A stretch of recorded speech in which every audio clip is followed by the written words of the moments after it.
Hi, this is Rajesh Sharma. మంచి update. Future సిటీకి సంబంధించి గత 4-5 వీడియోల్లో నేను పెద్దగా ప్రస్తావన చేయలేదు.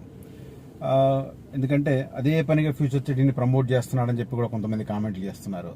సరే, ఇంకొంతమంది కడుగు ముందుకేసి ఫ్యూచర్ సిటీ బ్రాండ్ అంబాసిడర్ అని కూడా కామెంట్ చేశారు. నాకంత సీన్ లేదు బాస్. ఓకే, బట్ ఇప్పుడు ఫ్యూచర్ సిటీకి సంబంధించి మంచి అప్డేట్.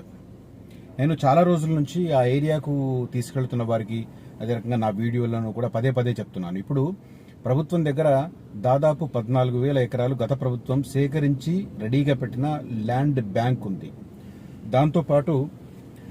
దాంతోపాటు పవర్ గ్రిడ్ ఉంది. మొత్తం ఎంటైర్ ఫ్యూచర్ సిటీకి పవర్ సప్లై చేయగలిగిన కెపాసిటీతో పవర్ గ్రిడ్ ఉంది. పవర్ గ్రిడ్ అంటే అందరు దాన్ని చూసి ఏమనుకుంటున్నారంటే అదేదో సబ్స్టేషన్ అనుకుంటున్నారు, పెద్ద సబ్స్టేషన్ అనుకుంటున్నారు. కాదు, దానికి హైడల్ పవరు, థర్మల్ పవరు, అదే రకంగా సోలార్ పవరు లింక్ చేసి అన్ఇంటరప్టెడ్గా పవర్ సప్లై ఫ్యూచర్ సిటీకి చేసేందుకు రంగం సిద్ధం చేసి పెట్టారు.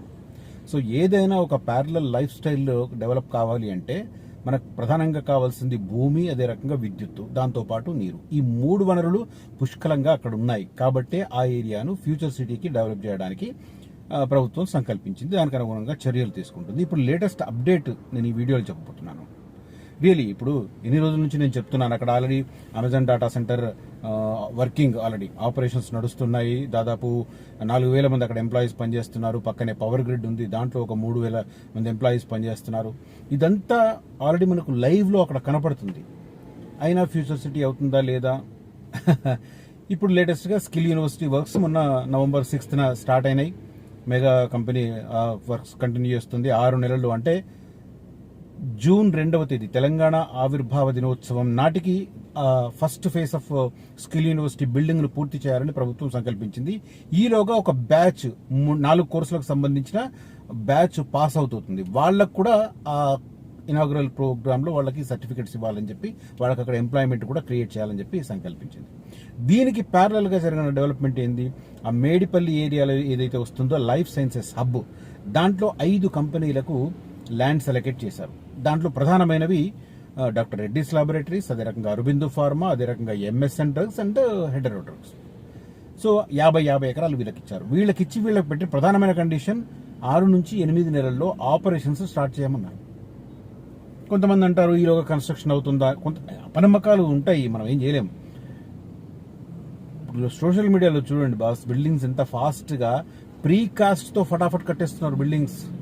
అంతా పాత రోజుల్లాగా ఒక బిల్డింగ్ కట్టాలంటే, ఒక ఇల్లు కట్టాలంటే 2 ఏళ్ళు 3 ఏళ్ళు పట్టే రోజులు కావు ఇవి. నిన్న ఉన్న పరిస్థితి ఇవాళ ఉండలేదు. అంత శరవేగంగా మారుతున్నాయి పరిస్థితులు. ప్రీకాస్ట్ తో డైరెక్ట్ గా ఫటాఫట్ కట్టేస్తున్నారు. ఇప్పుడు అక్కడ పనిచేస్తున్న అమెజాన్ డాటా సెంటర్ కూడా నాతో పాటు వచ్చిన విజిటర్స్ చాలా మంది చూస్తుంటారు. అది కూడా ప్రీకాస్ట్ తో ఫటాఫట్ కట్టిన పరిస్థితి. సో వాళ్ళకి అది పూర్తయింది కాబట్టి వాళ్ళకి ఎక్స్టెన్షన్ ఇంకొక పక్క ల్యాండ్ ఇచ్చారు. మళ్ళీ ఎలక్ట్రానిక్స్ హబ్లో శరవేగంగా కంపెనీలకు భూములు కేటాయింపు జరుగుతుంది. మేడిపల్లి ఏరియాలో లైఫ్ సైన్సెస్ కు దానికి సంబంధించిన భూ కేటాయింపు జరుగుతుంది. ప్యారలల్ గా జరుగుతుంది. ఇవన్నీ క్లియర్ కట్ గా మనకు కనిపిస్తున్నాయి ఆన్ పేపర్. ఎవ్రీడే ఒక డెవలప్మెంట్. ఇప్పుడు లేటెస్ట్ డెవలప్మెంట్ ఈ వీడియోలో నేను చెప్పే లేటెస్ట్ డెవలప్మెంట్ కి సంబంధించి చూస్తే 2 అంశాలు. ఒకటి, రావేరియాల నుంచి ఫ్యూచర్ సిటీ దాకా ఏదైతే 300 feet 6 lanes radial road, green field radial road ప్రతిపాదించారో దానికి సంబంధించిన పనులు స్టార్ట్ అయ్యాయి. మామూలు విషయం కాదు. ఎంత అనౌన్స్ చేసినాక 2 months లో ఒక ప్రాజెక్టు పట్టాలెక్కడం, గ్రౌండింగ్ స్టార్ట్ అవ్వడం అనేది నాట్ ఏ జోక్. ఓకే, అది జరుగుతుంది అక్కడ. రావిరియాల నుంచి మీర్ఖాన్పేట దాకా 20 kilometers డిస్టెన్స్ అది జరుగుతుంది. అఫ్ కోర్స్ ఆ తర్వాత కూడా అది ఎక్స్టెండ్ అయ్యి RRR దాకా వెళ్ళాలి. కానీ RRR అలైన్మెంట్ ఇంకా సౌత్ పార్ట్ కి సంబంధించి ఇంకా ఫైనల్ కాలేదు కాబట్టి అది పెండింగ్ లో ఉంది. బట్ నాకు లేటెస్ట్ ఇన్ఫర్మేషన్ ఏంటంటే నెక్స్ట్ వీక్ నుంచి దానికి సంబంధించి కూడా భూసేకరణ ప్రాసెస్ స్టార్ట్ అయ్యే అవకాశం ఉంది.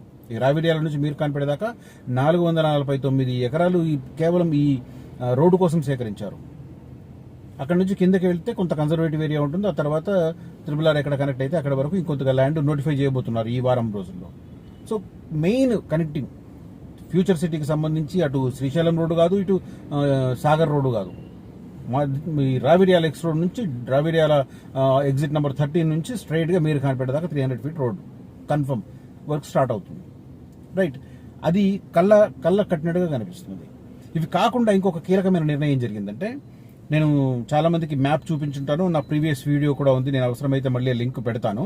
ఫ్యూచర్ సిటీ ఎలా సాగుతుంది అని చెప్పాను, నిర్మాణం ఇలా అని చెప్పి. ఆ కొత్తూరు ఎక్స్ రోడ్ నుంచి వెళ్ళిన తర్వాత మనకు పవర్ గ్రిడ్ దగ్గర నుంచి ఫ్యూచర్ సిటీ స్టార్ట్ అవుతుంది. Power grid, Amazon data centre, skill university, Mirkhanpet, Kurmidda నుంచి ఆ పక్కన ఇదంతా ఎలక్ట్రానిక్స్ సంబంధించిన సంస్థలు. ఆ తర్వాత furniture park, AI city, sports stadium, ఆ తర్వాత మళ్ళీ ఎలక్ట్రానిక్స్ సంస్థలు, ఆ తర్వాత మళ్ళీ లైఫ్ సైన్సెస్కి సంబంధించిన సంస్థలు. ఇట్లా సౌత్ ఈస్ట్ డైరెక్షన్లో, ఆగ్నేయ డైరెక్షన్లో వెళ్తుంది మనకు ఇక్కడ నుంచి పవర్ గ్రిడ్ నుంచి మేడిపల్లి లైఫ్ సైన్సెస్ దాకా. సో ఇట్లా వెళుతుంటే ఇంటర్నల్ రోడ్లు డిజైన్ చేశారు, ఎక్స్ట్రాడినరీ. ఇప్పుడు ఈ కొత్తూరు నుంచి వెళ్లే రోడ్డు మన కందుకూరు నుంచి వచ్చే రోడ్డు దగ్గర క్రాస్ చేసి 2 కొండల మధ్య నుంచి వెళ్ళి సరిగ్గా ఫ్యూచర్ సిటీ మధ్యలోంచి వెళుతుంది. ఇక్కడ హైలైట్ ఏంటంటే ఆ ల్యాండ్కి సంబంధించి ఆ ల్యాండ్ ఎవరైతే ఆ లోకల్ వాళ్ళు ఇచ్చారో చూడండి, వాళ్లకు ఆ మెయిన్ రోడ్లకు దగ్గరలో రెసిడెన్షియల్స్ వస్తే అక్కడ ప్లాట్లలో ఇవ్వబోతున్నారు, వాళ్ళకి వాటా ఇవ్వబోతున్నారు. ఇది బ్యూటీ. అంటే అక్కడ ల్యాండ్ కోల్పోయిన వాళ్ళు కూడా ఫీల్ కాకుండా ఉండడానికి అది. ఎందుకంటే మెయిన్ రోడ్ల పక్కన వాళ్ళకు బిట్స్ ఇస్తే, ప్లాట్లు ఇస్తే అవి కమర్షియల్ వాల్యూస్ అంతరించుకుంటాయి. ఇప్పుడు ఇవాళ ల్యాండ్ పోవచ్చు కానీ అది కమర్షియల్ వాల్యూ వస్తుంది. ఇంటర్నల్ రోడ్లు బ్యూటీ, నాకు అది బాగా నచ్చింది. ఇప్పుడు సైబరాబాద్ వేసినప్పుడు ఎట్లెట్లా కంపెనీలు వచ్చినాయో, ఎట్లెట్లా రష్ పెరిగిందో, ఎట్లా ట్రాఫిక్ పెరిగిందో దానికి అనుగుణంగా రోడ్లను వెడల్పు తీసుకుంటూ వెళ్ళారు. అవసరమైన చోట్ల ఫ్లైఓవర్లు వేసుకుంటూ వెళ్ళారు. బట్ ఇప్పుడు ఫ్యూచర్ సిటీలో ఆ పొరపాటు జరగకుండా ఇప్పుడు అవైలబుల్గా ఉన్న 13,973 ఎకరాలను బిట్స్గా డివైడ్ చేశారు. ఇంటర్నల్ రోడ్లు ప్లాన్ చేశారు. 200 ఫీట్ రోడ్ ఒకటి మెయిన్గా ఈ కొత్తూరు నుంచి వెళ్ళేది, మధ్య నుంచి వెళ్ళి తక్కలపల్లి దాకా వెళ్తుంది అటువైపు సాగర్ రోడ్ వైపు. ఇది కాకుండా ఇంటర్నల్ రోడ్లు 100 ఫీట్లు, 40 ఫీట్లు, 60 ఫీట్ల రోడ్లు ఇంటర్నల్ రోడ్లు ప్లాన్ చేశారు. ఆ మధ్యలో ఉన్న వాటినన్నింటినీ బిట్లుగా చేసి సంస్థలకు అనుగుణంగా మరిచి వాళ్ళకి ఇవ్వబోతున్నారు.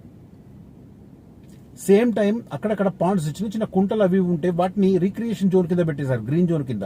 సో ఆ వాటి మధ్య పాండ్స్ ఉన్నా కూడా డిస్టర్బెన్స్ లేకుండా, పక్కన కన్స్ట్రక్షన్స్ ఏం లేకుండా పర్ఫెక్ట్ ప్లానింగ్ ఎవరు చేశారో కానీ, రియలీ పర్ఫెక్ట్ ప్లానింగ్. ఇప్పుడు లేటెస్ట్ గా జరుగుతున్న డెవలప్మెంట్ 14,000 ఎకరాలు కాకుండా ఇంకొక 15,000 ఎకరాలు సేకరించారని ఇప్పుడు లేటెస్ట్ డెవలప్మెంట్. ఇది హైలైట్. నేను చాలా మందికి చెప్తున్నాను, ఇంకా ల్యాండ్ సేకరిస్తుంది, పలానా చోట్ల ఛాన్స్ ఉంది అని చెప్పి నేను చెప్తున్నాను చాలా మందికి. యాచారం, నందివనపర్తి, అదే రకంగా సింగారం నుంచి మీర్ ఖాన్ పేటకు సదరన్ పార్ట్లో, ఆ రోడ్డుకు సదరన్ పార్ట్లో కొంత 8,000 ఎకరాల దాకా అసైన్మెంట్ ల్యాండ్ ఉంది అని అంటున్నారు. అది బహుశా 8,000 తీసుకుంటారేమో. ఆ తర్వాత మరి మిగతాది ఎట్లా తీసుకుంటారో, పట్టా తీసుకుంటారో, ఏ రకంగా తీసుకుంటారో తెలియదు. ఇవి బ్యూటీస్ క్లియర్ కట్ గా కనిపిస్తున్నాయి మనకు. ఇక ఏమేమి వస్తున్నాయని చెప్పి చూస్తుంటే రియలీ వండర్. ఇవన్నీ థింగ్స్ చూస్తుంటే చాలా వండర్ ఉంటాయి. ఫార్మా కంపెనీలకు సంబంధించి 300 ఫార్మా కంపెనీలు ఇప్పటికీ అప్లై చేసుకున్నాయంట భూములు కావాలని. వాటికి కేటాయించేందుకు రంగం సిద్ధమవుతుంది. ఆల్రెడీ 5 కంపెనీల కింద చెప్పాను 50 ఎకరాల చొప్పున కేటాయించాలని చెప్పి. తర్వాత కాలుష్యరహిత హామీతో మాత్రమే ఈ ఫార్మా కంపెనీలకు ఇస్తున్నారు. నో పొల్యూషన్ అంటేనే ఇస్తున్నారు. ఇది మెయిన్ కండిషన్. ఇంకా ఏమేమి వస్తాయని చెప్పి కూడా నేను ప్రీవియస్ వీడియోలో చాలాసార్లు చెప్పున్నాను. ఇంటర్నేషనల్ క్రికెట్ స్టేడియం ఇవ్వడానికి బీసీసీఐ రెడీగా ఉంది, దానికోసం అలొకేషన్ చేసి పెట్టారు. ఎలక్ట్రానిక్స్ హబ్ పక్కనే వస్తుంది, ఏఐసిటీ పక్కనే వస్తుంది. తర్వాత ఏఐసిటీలో కూడా డబ్ల్యూటీసీ వరల్డ్ ట్రేడ్ సెంటర్ వాళ్ళు 70 ఎకరాలు అడిగారంట. 70 ఎకరాల్లో ట్విన్ టవర్స్ కట్టడానికి ప్లాన్ చేస్తున్నారు. న్యూయార్క్ లో కూలిపోయిన వాటికి సంబంధించి ఐకానిక్ బ్రిడ్జ్ కాబోతుంది, ఐకానిక్ బిల్డింగ్స్ కాబోతున్నాయి. ఆ తర్వాత మలక్పేట్ గోల్ఫ్ కోర్స్ అక్కడికి షిఫ్ట్ చేస్తున్నారు, రేస్ కోర్స్. తర్వాత professional golfers association of America 200 ఎకరాలు అడిగింది, వాళ్ళకి ఇవ్వడానికి రెడీ అవుతున్నారు. దాంట్లోనే ఒక్క దాంట్లోనే 5 సంవత్సరాలలో 10,000 మందికి ఎంప్లాయ్మెంట్ వచ్చే ఛాన్స్ ఉందని చెప్తున్నారు. ఇవి కాకుండా ఇంకొక హైలైట్ ఏంటంటే, ఈ ఏదైతే ఫ్యూచర్ సిటీ ఏరియా ఉందో ఇది దాటిన తర్వాత కింద రిజర్వ్ ఫారెస్ట్ ఆఫ్ కుర్మిద్ద ఉంటుంది. ఆ రిజర్వ్ ఫారెస్ట్ లో నైట్ సఫారీ కోసం ప్లాన్ చేయడానికి ప్రభుత్వం రంగం సిద్ధం చేస్తుంది. అంటే ఒక్క సిటీకి కావాల్సిన ప్రతిదీ ఉంటుంది. సంస్థలు ఉంటాయి, సంస్థల్లో ఎంప్లాయ్మెంట్ ఉంటుంది. ఆ ఎంప్లాయ్మెంట్ పనిచేయడానికి రెసిడెన్షియల్ ఏరియాస్ ఉంటాయి. రెసిడెన్షియల్ ఏరియాస్ ఉన్న తర్వాత రీక్రియేషన్ కావాలి, వారికి ఎంటర్టైన్మెంట్ కావాలి. దానికి సంబంధించిన జోన్స్ పెట్టారు, ఎడ్యుకేషన్ జోన్స్ పెట్టారు, క్రికెట్ స్టేడియం పెట్టారు, ఎంటర్టైన్మెంట్ పెట్టారు, రీక్రియేషన్ ఏరియాస్ పెట్టారు, గోల్ఫ్ కోర్సు, అదే రకంగా రేస్ కోర్సు, నైట్ సఫారీ, ఇన్ని వస్తున్నాయి. అంటే పూర్తిగా మనం ఏమంటాం దాన్ని, సమగ్రమైన మనం విస్తరణి ఉంటుంది కదా, అన్ని రకాల ఆహార పదార్థాలు పెట్టి అట్లా ఆ రకంగా ప్యారలల్ సిటీ రెడీ అవుతుంది అక్కడ. దీన్ని కూడా అబ్బాయి ఏం లేదు అని మాట్లాడుతుంటారు కొంతమంది. విజన్ ఉండాలి. ఇప్పుడు మాస్టర్ ప్లాన్ చేతిలో ఉంది, మాస్టర్ ప్లాన్ లో ఇవన్నీ ఉన్నాయంటే క్లియర్ గా కనిపిస్తుంది. ఈ మాస్టర్ ప్లాన్ ఏదో ఆషామాషిగా రాజేష్ శర్మ క్రియేట్ చేసింది కాదు. కొడతారని అట్లాంటి పిచ్చి పనులు చేస్తే. గవర్నమెంట్ డాక్యుమెంట్ అది. మళ్ళీ అక్కడికి రీచ్ అవ్వడానికి రోడ్లు, రేడియల్ రోడ్స్ క్లియర్ కట్, అదొక మాస్టర్ ప్లాన్ క్లియర్ గా ఉంది. ఇంకొక వైపు హెచ్ఎండిఏ 2050 మాస్టర్ ప్లాన్ రెడీ అవుతుంది. అప్పుడు RRR పూర్తిగా హెచ్ఎండిఏ ఏరియా కాబోతుంది. ఇవన్నీ టర్నింగ్ పాయింట్స్ తెలంగాణకు సంబంధించి, ఫ్యూచర్ లో జరగబోతున్న పరిణామాలకు సంబంధించి ఇవి టర్నింగ్ పాయింట్స్. సో పర్టికులర్ గా ఇప్పుడు లేటెస్ట్ ఇదైతే 30,000 ఎకరాల్లో దీన్ని ఫ్యూచర్ సిటీని విస్తరించాలంటే 14,000 ఎకరాలు ఆల్రెడీ ఉంది. ఇంకొక 15,000 ఎకరాలు తీసుకొని దాదాపు 30,000 ఎకరాల్లో దీన్ని డెవలప్ చేయడానికి ప్లాన్ చేస్తున్నారు. ఇవన్నీ క్లియర్ కట్ గా మనకు కనిపిస్తున్న పరిస్థితి చూస్తున్నాం. ఎగ్జిట్ నెంబర్ దాని నుంచి చూస్తున్నాం. అదే రకంగా ఎక్కడెక్కడ తీసుకోబోతున్నారనే దానికి కూడా కొంత ఒక అంచనా కూడా నాకు వినిపిస్తుంది. నేను చెప్తాను ఇప్పుడు ఎక్కడెక్కడ మళ్ళీ ఇంకా తీసుకునే ఛాన్స్ ఉంది అనేది చూస్తుంటే,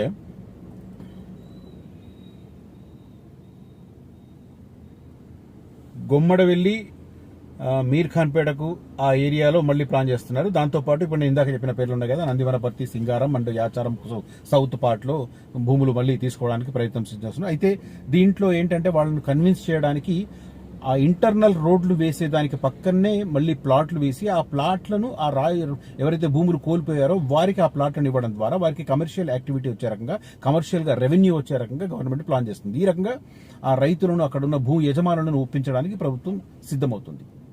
సో ఇప్పుడు భూములు కోల్పోవచ్చు, కానీ ఈ రకంగా ప్రయోజనం పొందడం ద్వారా ఒక ప్యారలల్ సిటీ ఏర్పాటయ్యి, ఒక కమర్షియల్ సెంటర్స్ అన్ని ఏర్పాటైన తర్వాత వారికి అబ్నార్మల్ బెనిఫిట్ ఉంటుంది. మేబీ ఈ తరం పొందకపోవచ్చు, బట్ నెక్స్ట్ తరం ఆ ఫ్రూట్స్ ఎంజాయ్ చేస్తారు. లైక్ సైబరాబాద్ లో కనుక ఇప్పుడు ఎంజాయ్ చేస్తున్నట్టు నెక్స్ట్ తరమే కదా, ఇప్పుడు రెండో తరమే సైబరాబాద్ ఎంజాయ్ చేస్తుంది. ఆ రోజు భూములు కోల్పోయిన 25 ఏళ్ల కింద భూములు కోల్పోయిన వారు కాదు. అఫ్కోర్స్ కొంతమంది ఉండొచ్చు అలాంటి వారు, కానీ ఓవరాల్ గా నెక్స్ట్ తరమే బాగా ఎంజాయ్ చేస్తుంది. సో ఇట్లా నెక్స్ట్ తరాన్ని దృష్టిలో పెట్టుకుని అక్కడ ఇన్వెస్ట్ చేయడం అనేది పర్ఫెక్ట్ ప్లాన్. సో ఇది నేను ఇవాళ వీడియోలో ఫ్యూచర్ సిటీకి సంబంధించి కీలకమైన అప్డేట్ వచ్చింది. ఆ అప్డేట్కి సంబంధించి చెప్దామని చూస్తున్నాను, ఈ వీడియో చేశాను. అదే రకంగా స్కిల్ యూనివర్సిటీకి సంబంధించి కూడా అప్డేట్ క్లియర్ కట్ గా చెబుతున్న పరిస్థితి. సో ఫ్యూచర్ సిటీకి సంబంధించి మాత్రం ఎప్పటికప్పుడు అప్డేట్స్ అందించడానికి యథాశక్తి ప్రయత్నం చేస్తూ ఉన్నాను. ఈ వీడియో చూసిన ప్రతి ఒక్కరికి ధన్యవాదాలు. Thank you for watching this video. Signing off Rajesh Sharma.